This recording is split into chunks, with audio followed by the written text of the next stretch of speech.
Today is Sunday, April 10th, 2022. I'm Troy Beverly, and this is Pan-African News. Why Nigeria is unable to solve its terrorism problem. Gabon to spend 100 billion Central African francs to provide water and electricity to all its citizens. Nigerian military kills insurgency commander and 19 others in the northeast. Northern Nigeria produces 1,000 tons of wheat in 4 months.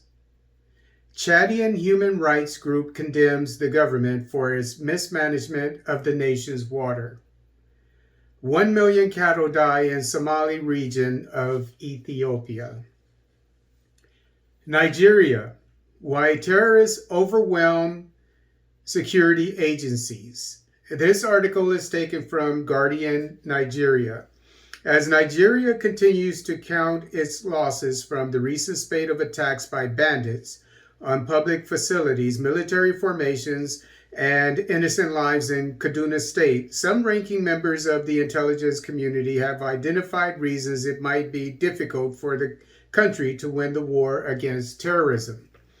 While they listed manpower challenge and lack of collaboration between security agencies as part of the problem on the one hand, they underscored failure of intelligence within the security sector and lack of willpower by the political leadership to end the war as key obstacles. Recall that bandits unleashed repeated attacks on Kaduna last week involving the Kaduna train station and Abuja-Kaduna bound train, Kaduna Airport, and military formations, leading to loss of lives with several kidnapped citizens still held captive.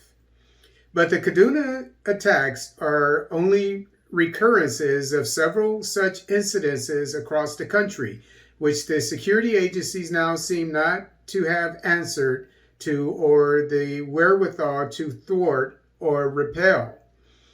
In a nation with a gamut of intelligence and security agencies equipped to intercept information or gather intelligence with a view of using such to thwart attacks by bandits or terrorists, it is confounding that unknown gunmen or bandits would repeatedly launch attacks on public facilities and innocent lives, leaving in their trail deaths and destruction.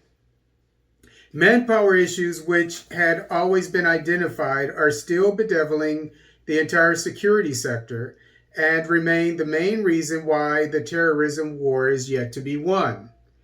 Reacting to the recent attacks, a retired Army intelligence officer, Colonel Hassan Stan Labo, reasoned that failure of intelligence could be the explanation for the attacks that came in piecemeal, one after the other. Stan Labo further observed, a country of over 250 million Nigerians that is fighting a long-drawn terrorism battle is still bedeviled by manpower issues.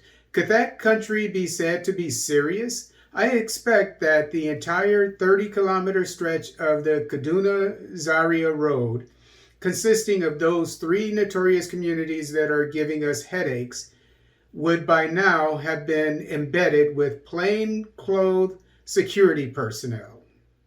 This ought to have been done in such a way that when you are walking on any road or footpath in the communities, for every 5 people you pass by, 3 should be intelligence personnel, ranging from a man that sells cola nut to people that sell ground nut, hawking all sorts of things. You set up your intelligence systems with these people in the communities, and in no long a time, you would have vital information required to thwart attacks. This is the way intelligence is done, not the executive intelligence we are practicing these days. Before you talk to some of our personnel, he has already introduced himself as a DSS officer. In those days, you hardly know them. Gabon, 100 billion Central African francs to bring water and electricity permanently to all homes. This article is taken from Gabon Actu. The Energy and Water Company of Gabon, SEEG, signed on Friday a loan agreement with the BGFI Bank Group for a total value of 100 billion Central African francs, $163.6 million, to be invested during the period 2022 to 2026 to bring water and permanent electricity in all homes in Gabon. SEEG will receive this large sum in 2 installments. According to the CEO of the BGFI Bank Group, Henri Claude Oyema, the first tranche of 40 billion Central African francs, $65 million, is available as soon as the agreement is signed. The second, in the amount of 60 billion Central African francs, $98 million, will be raised on the Central African financial market through a bond loan to be completed before the end of 2022. In an interview with the press on the sidelines of the signing, Gustave Aimé Mailly detailed the projects that will be financed under this agreement. These include the construction of a new water treatment plant in the Toum region, about 40 kilometers from Libreville. Boreholes will be drilled in several districts of Libreville to attack the rich groundwater that surrounds Libreville and inject this water into households.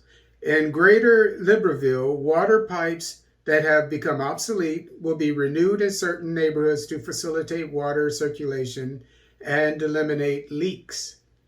The envelope will notably impact Gabon, Libreville, Port-Gentil, Franceville, and Makuku.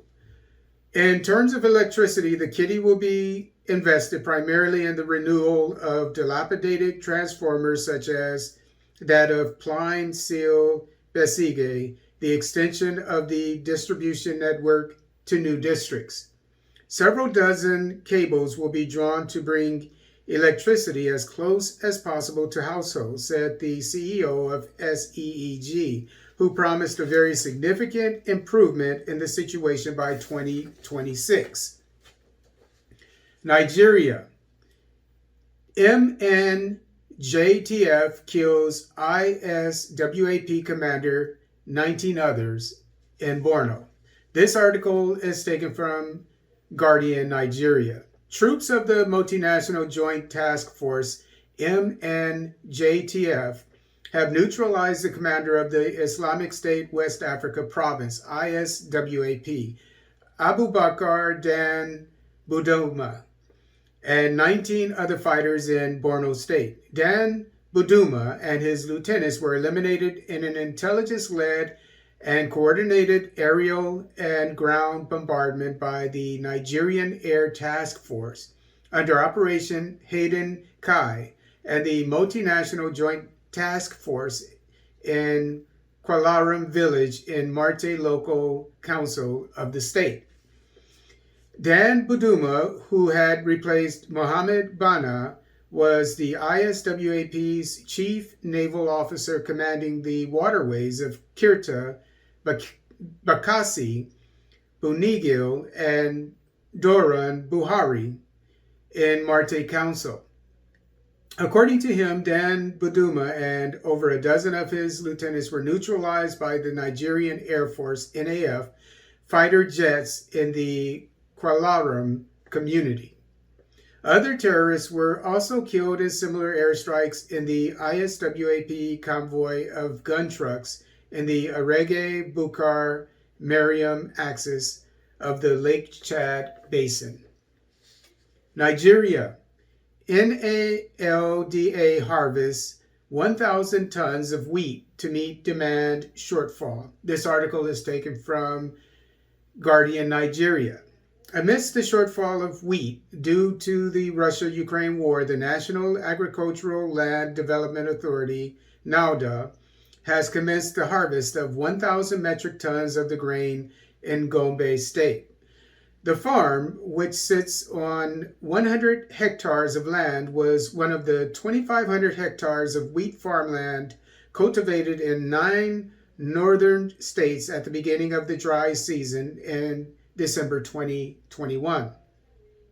The NALDA Executive Secretary Paul Ikone, while addressing farmers, noted that the harvest was proof that Nigeria can be self-sufficient in wheat production. Ikone, represented by the Director of Engineering in NALDA, Engineer Olusegun Owolabi, observed that the feat was worthy of celebration as Nigeria spends huge foreign exchange on wheat importation annually. Hence, NALDA is changing the narrative. He added the authority observed that wheat, an agricultural product, is the third item in the national importation list, and resolved to rewrite history on this. This made NALDA collaborate with some states, including Gombe, to produce the grain. 2 brand new tractors, agrochemicals, fertilizers, irrigation pumps, improved hand tools, land clearing, and technical guidance were provided by NALDA to accomplish this goal. Chad. The CTDDH condemns the mismanagement of fisheries resources. This article is taken from Journal du Chad. The Chadian Convention for the Defense of Human Rights, CTDDH, in a press release dated April 8, 2022, deplores the abusive and untimely cutoff of water and electricity in N'Djamena and in certain large cities of Chad.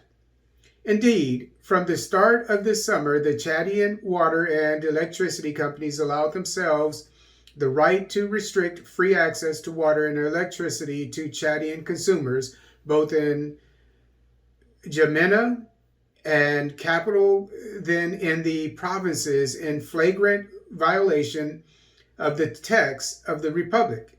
This untimely cut occurs at an extremely hot time when it is regularly 46 degrees Celsius, 115 degrees Fahrenheit, and while the need for access to drinking water and permanent electricity is increased.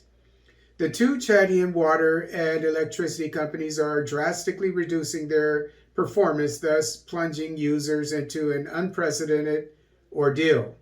The Chadian Convention for the Defense of Human Rights, CTDDH, is indignant at this violation of the fundamental rights of a people who have been bruised and thirsty for a long time, and who continue to pay a high price.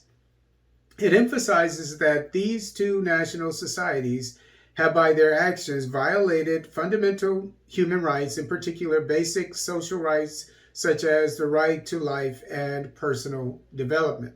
The Chadian Convention for the Defense of Human Rights, CTDDH, aware of the existence of sufficient water under the surface, has condemned this mismanagement of fisheries resources for more than 3 decades without a definitive solution being found. Ethiopia. Ongoing drought kills over 1 million cattle in Ethiopia's Somali region. This article is taken from the Chinese newspaper Xinhua.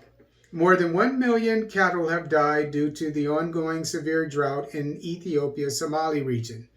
The drought, which is said to be the worst that hit Ethiopia's southeastern Somali region in 40 years, has severely affected the region's pastoralist community, as more than 1 million cattle perished during the ongoing drought. State-affiliated Fana Broadcasting Corporate, FBC, quoted Somali Region President Mustafa Mohammed as saying, noting that the drought has affected 9 zonal administrations across the region. Mohammed warned that the already dire situation would further exacerbate if the drought persisted. He called for swift and concerted efforts to prevent the drought-induced humanitarian catastrophe in the region, which is Ethiopia's second largest in terms of geographical area.